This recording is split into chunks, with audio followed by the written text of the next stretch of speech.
Magandang umaga sa lahat. Pang third time na namin mag-church dito sa may Family Worship Center. Linggo ngayon at wala akong pasok. Nung Friday wala akong pasok, tsaka ngayong Sunday. So ito yung pang third time na makakapag-church kami. Kasi yung mga nakaraang Sunday lagi ako may pasok. So ngayon yung pang ikatlo.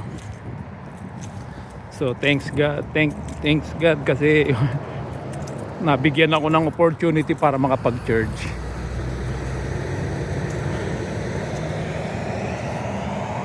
So, lakad na naman. Lakad, mga ano lang naman, 5 to 7 minutes na lakad.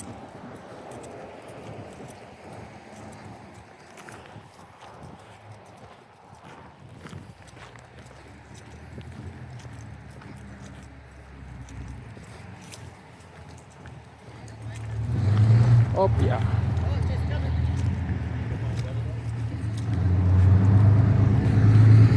Okay. Ito na konti na lang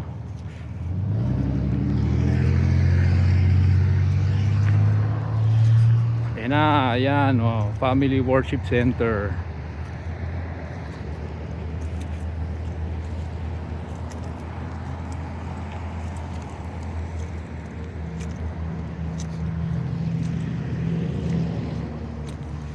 Okay, bye bye. See you next time, guys.